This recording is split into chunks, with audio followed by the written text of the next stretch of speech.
Muy buenos días, bienvenidos sean todos ustedes a este tiempo, al tiempo donde nosotros leemos la palabra de Dios, donde estamos en la presencia de Dios.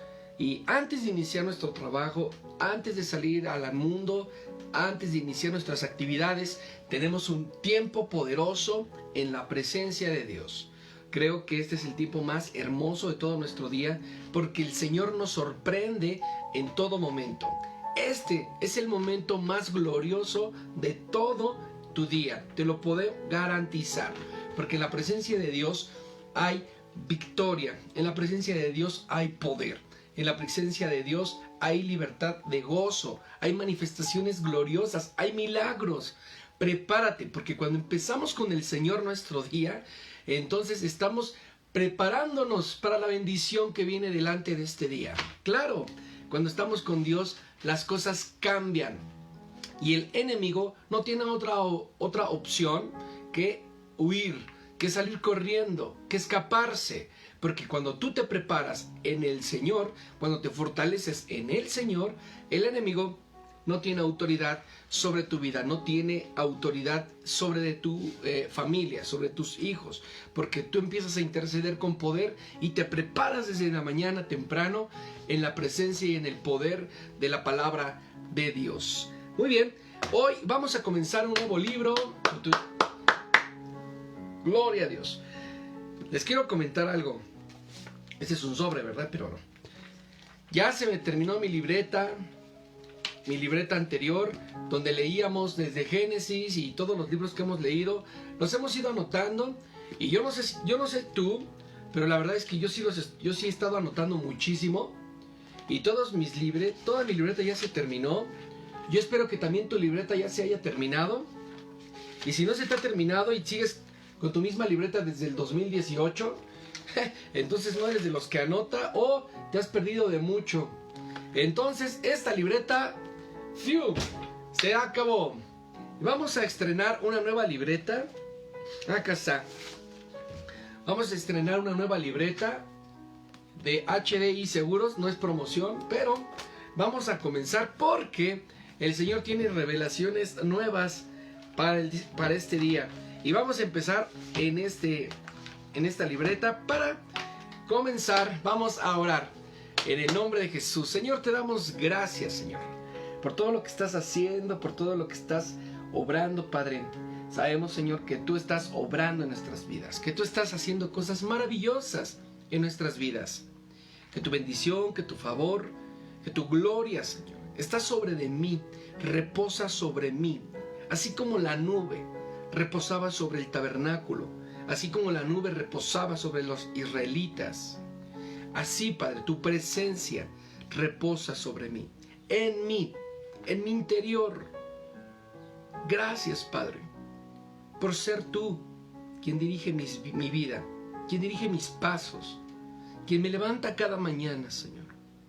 Te damos toda la gloria y estamos listos, estamos preparados para las cosas maravillosas que nos vas a mostrar en este día. En el nombre de Jesús. Amén. Muy bien. Ya estamos listos. Quiero comentarte que para la lectura de la Biblia yo me he apoyado de diferentes recursos. Me he apoyado de un libro que se llama A través de la Biblia. Tú lo puedes encontrar en las librerías normales, o también si te gustaría tener este ejemplar o este libro, me puedes decir y pues yo te puedo decir dónde lo puedes comprar, o en su defecto conseguírtelo. Este libro nos enseña libro por libro de la Biblia y nos explica de una manera muy sencilla y muy comprensible lo que significa cada libro y cómo fueron escritos, a quién fue dirigido, el autor, o sea, todo el tiempo en que se escribió, un bosquejo muy general de cada uno de los libros. Y este libro me ha ayudado mucho para estar con ustedes trabajando en la lectura de la Biblia que comprende todo este año. También hemos tenido otro recurso, y es el recurso más importante, la Biblia.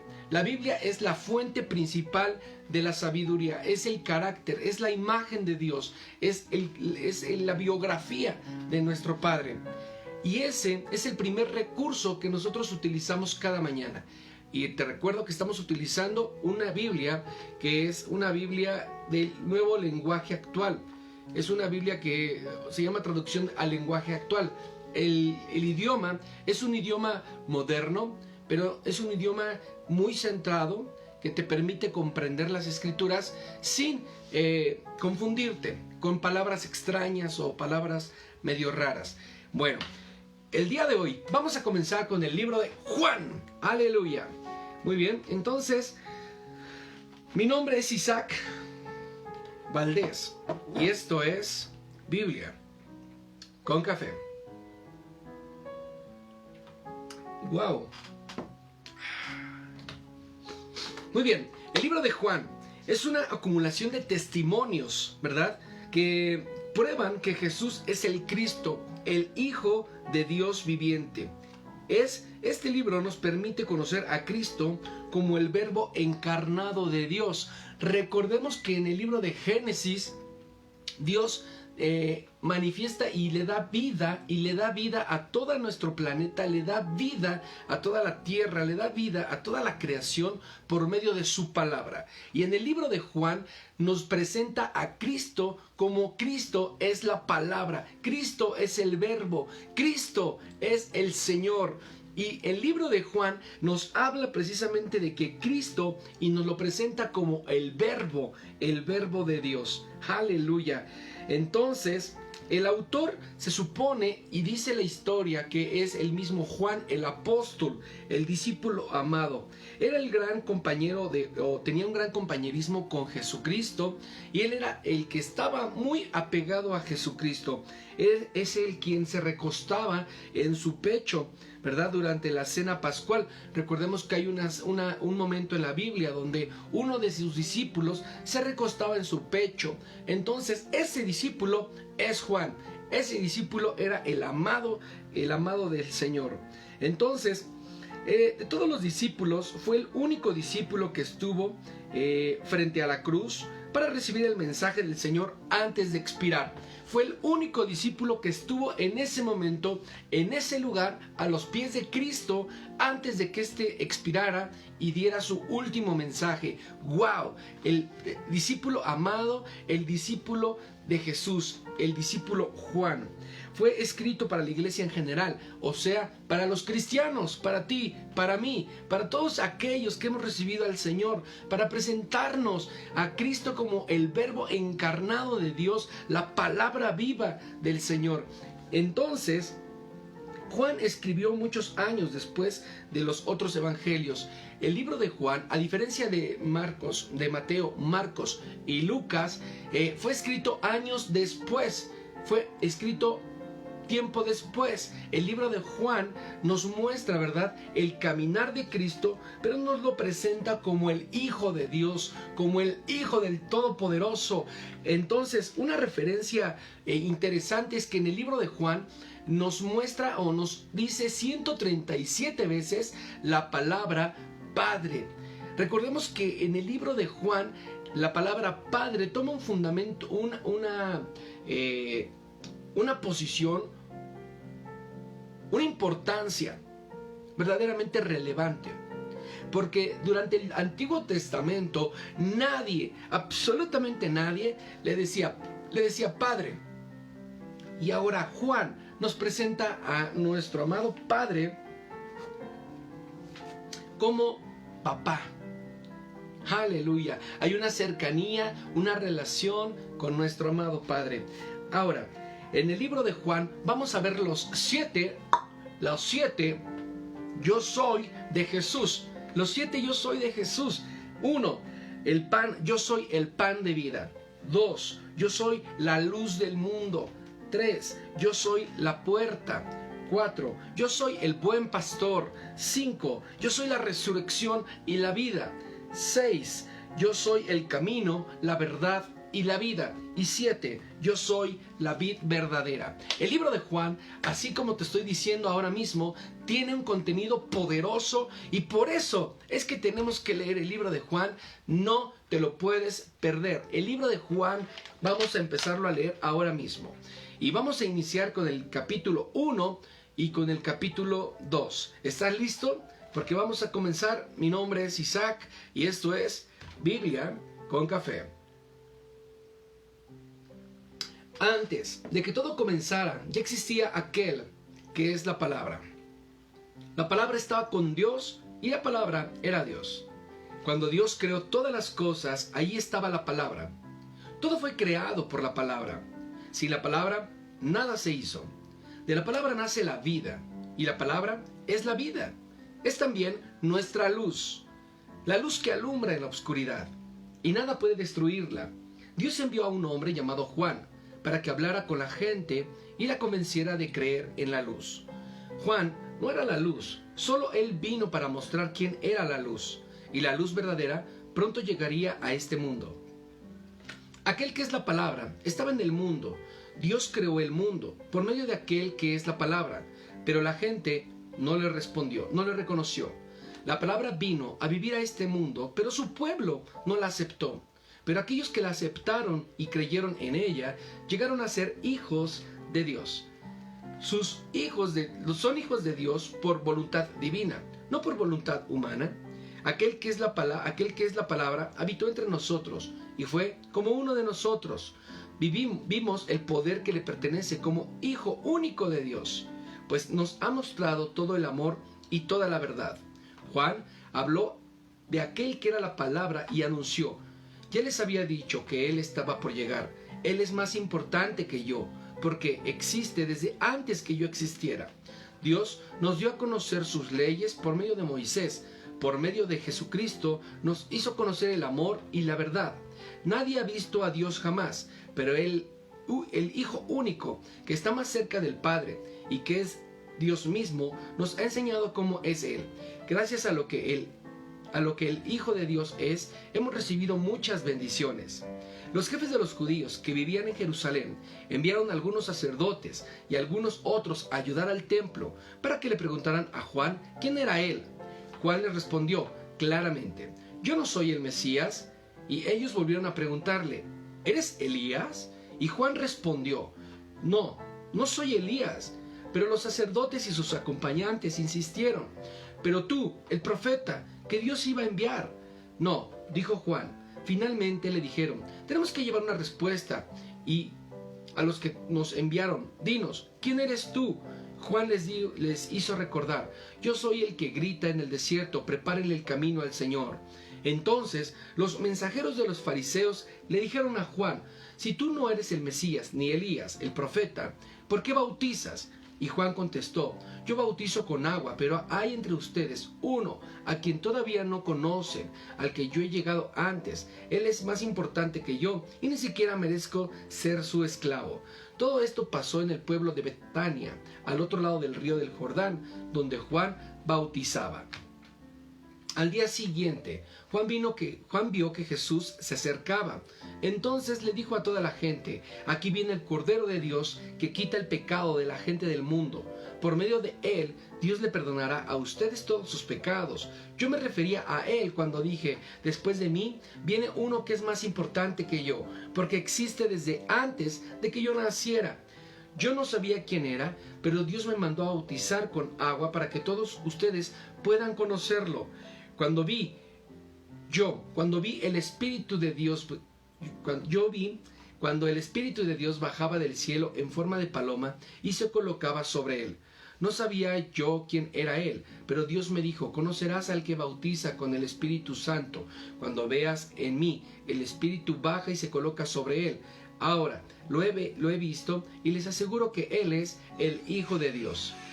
Al día siguiente, Juan estaba en el mismo lugar con los dos de sus discípulos.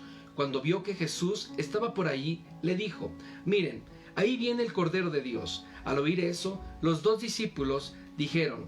Jesús se dio la vuelta y al ver que lo seguían le preguntó qué querían. Ellos le preguntaron: ¿dónde vives, maestro? Síganme y lo verán, contestó Jesús.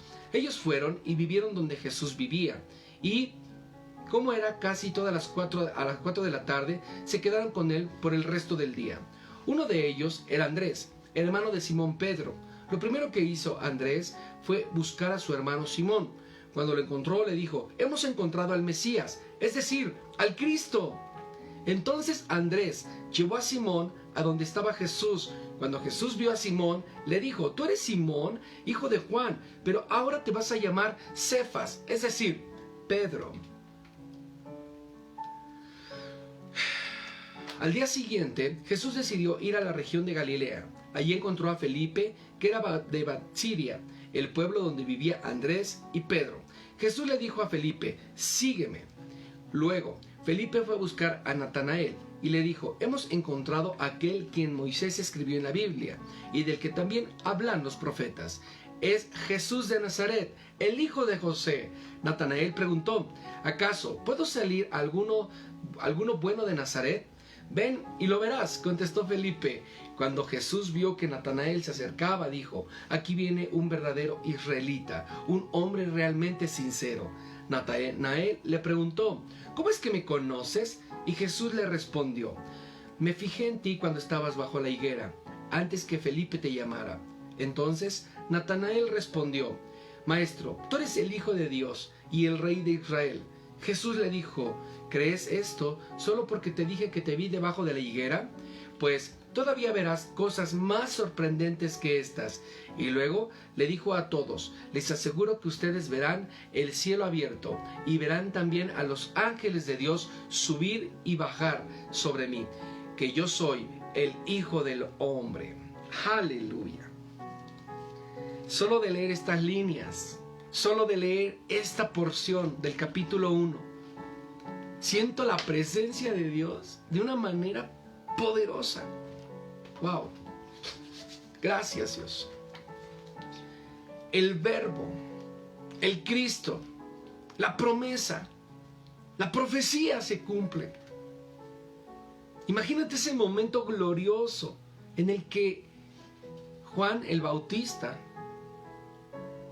se da cuenta que está entrando el Maestro, que está Cristo caminando hacia ese lugar para ser bautizado. ¡Wow! ¡Cuánta gloria, Dios! ¡Cuánta gloria!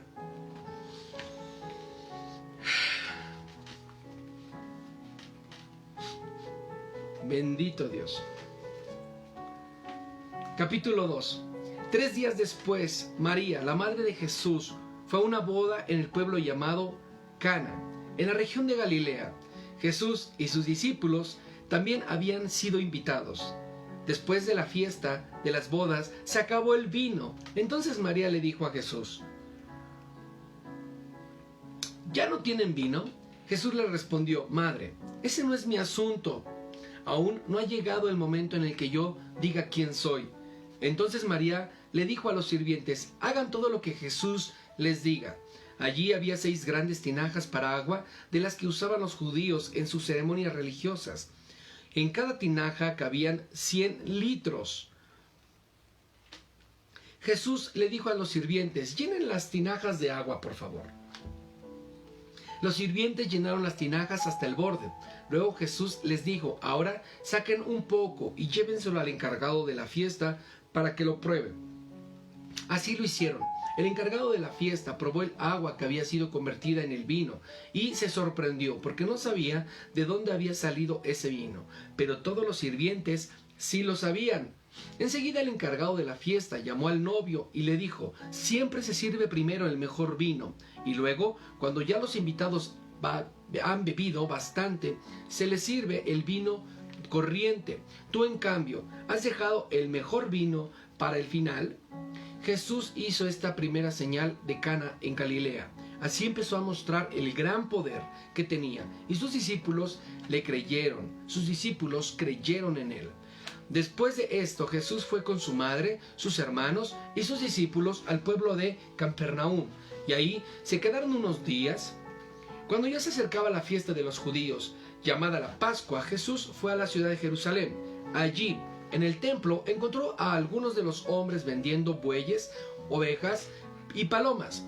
Otros estaban sentados en sus mesas, cambiando monedas extranjeras por monedas judías. Al ver esto, Jesús tomó unas cuerdas, hizo un látigo con ellas y echó a todos fuera del templo junto con sus ovejas y bueyes, y también arrojó al piso las monedas de los que cambiaban el dinero, y volcó sus mesas, y a los que vendían palomas les ordenó: saquen esto de aquí, la casa de Dios, mi Padre, no es un mercado. Al ver esto, los discípulos recordaron el mensaje de la Biblia que dice: el amor que siento por tu templo me quema como un fuego. Luego los jefes de los judíos le preguntaron a Jesús: ¿con qué autoridad haces esto? Y Jesús les contestó: destruyan este templo, en solo 3 días volveré a construirlo. Los jefes respondieron: para construir este templo fueron necesarios 46 años, ¿y tú crees que podrás construirlo en 3 días? Pero Jesús estaba hablando de su propio cuerpo. Por eso, cuando Jesús resucitó, los discípulos recordaron que Él había dicho esto. Entonces creyeron lo que dice la Biblia y lo que Jesús había dicho. Mientras que Jesús estaba en la ciudad de Jerusalén, durante la fiesta de la Pascua, muchos creyeron en Él porque vieron los milagros que Él hacía. Pero Jesús no confiaba en ellos ni necesitaba que le dijeran nada de nadie, porque los conocía a todos y sabía lo que pensaban. Podemos observar cómo en el capítulo 2, el carácter de Dios, el hombre de Jesucristo, el verbo, el hombre, el escogido del Señor, ¿verdad?, empieza a hacer su primer milagro en el capítulo 2. El primer milagro, el primer prodigio. María, su madre, le dice a Jesús: ya no tenemos vino, se ha terminado por completo. El maestro le dice: ¿qué tienes contra mí, mujer? No ha llegado mi hora. Él se refiere a la hora precisamente en el que tenía que comenzar su ministerio. Pero sin embargo, manda a los sirvientes a que llenaran esas vasijas, ¿verdad?, con agua, y las convierte completamente en un vino, en el mejor vino. Hasta el de la fiesta dice: ¿cómo es posible que ya están todos tomados y ahora sacan el mejor vino? Esto era al revés, ¿verdad? Y Cristo, ¿verdad?, manifiesta su poder a través de este primer milagro. ¡Aleluya! El Señor está manifestando la gloria de Dios, el poder del Señor. Y cuando Jesús va al templo, aquí en el capítulo 2, se da cuenta que en el templo había hombres vendiendo bueyes, ovejas, vacas, palomas. Y entonces el carácter de Jesús, la molestia, el enojo de Jesús, porque el templo se había dejado de convertir en una casa de oración y se había convertido en un mercader, se había convertido en una plaza. No era el propósito del templo que en el templo se hicieran transacciones o negocios. Era necesario que el templo fuera un lugar específico para orar, fuera un lugar específico para leer las escrituras, porque era el lugar donde era necesario que la gente conociera el mensaje, no que intercambiara bienes, no que intercambiara productos. Jesús se enojó porque su casa había dejado de ser una casa de oración y se había convertido en un mercado. Amén. Entonces Jesús conoce a todos. A partir del capítulo 23 vemos cómo Jesús le hace saber a toda la gente durante la fiesta de la Pascua que Él conocía a todos. Él no confiaba en nadie. Él no confiaba ni necesitaba que nadie le dijera nada de nadie, porque Él conocía a todos. Él conocía a todos y sabía lo que todos ellos pensaban. Los fariseos en este momento ya empezaban a poner sus ojos en Cristo, ya empezaban, ¿verdad?, a mirarlo y empezaban a seguirlo, empezaban a darle like a cada uno de sus milagros, empezaban a compartir cada uno de sus enseñanzas. Ellos eran sus fieles admiradores del Cristo viviente, de Jesucristo, aunque la admiración y el motivo de seguirle era para acusarle, era para señalarlo, eran los celos que los consumía de ver a Jesucristo hacer milagros. No creían que Él era el enviado, el Hijo de Dios, no creían que Él era el escogido del Señor. Y ahora Él está haciendo y comenzando su ministerio y está empezando a mostrar el amor que su Padre, escucha, está mostrando el amor que su Padre tenía para con sus hijos. Y Cristo es amor. Cristo es amor. Cristo no tiene amor. Cristo es amor.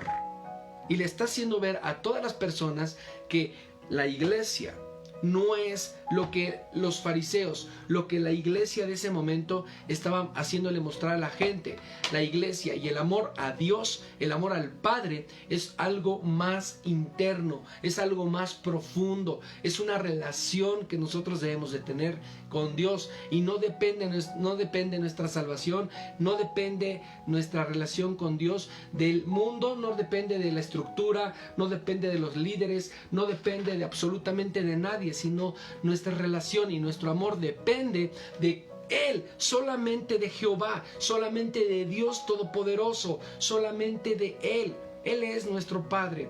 Amén. Y nosotros, ¿verdad? Somos seguidores de Cristo y nosotros fuimos crucificados juntamente con Cristo, fuimos resucitados juntamente con Cristo y lo que ganó Cristo lo ganamos nosotros. Aleluya.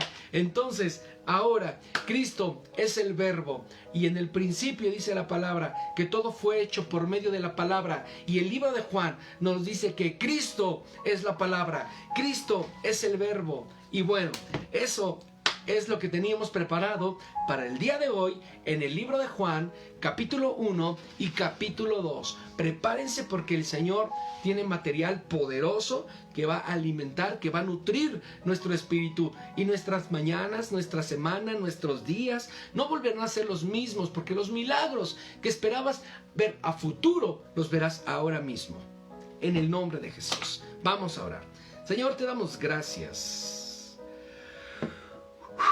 Porque tú eres real, porque tú eres verdadero, porque tú eres el camino, la verdad y la vida. Gracias porque a través de estar en tu camino, Señor, porque a través de estar en la verdad, que es tu palabra, porque gracias a estar en ti, Señor, tenemos la vida. Y no la vida que el mundo da, sino la vida eterna. Una vida que tiene promesa. Bendigo la vida de cada uno de los que están conectados, Señor. La vida de Herminia, Señor. Bendice su vida. Bendice la vida, Señor, de Luis Arturo, Señor. Bendice la vida, Señor, de mi gran amigo Luis. Bendice la vida de Jos Martínez y de su papá, de su mamá, de sus hermanos. Bendice, Señor, esta gran familia que se reúnen cada mañana a escuchar tu palabra, Señor. Bendice la vida, Señor, de Maite, mi amada pastora, Señor. Bendícela, Señor, la vida de Laura García, Señor. Gracias, Padre, por cada uno de los que se conectan, por cada uno, Señor, de los que se levantan con una expectativa, Señor, de ti, de recibir de ti. Tú eres el centro, Señor. Bendice, Señor, a cada uno de los que están ahora mismo, y que tu gloria, que tu poder, que tu gracia sature, Señor, sus corazones. En el nombre de Jesús. Amén. Muy bien, los dejamos y que tengan un poderoso día en la presencia de Dios. Esto es Biblia con café. Dios les bendice.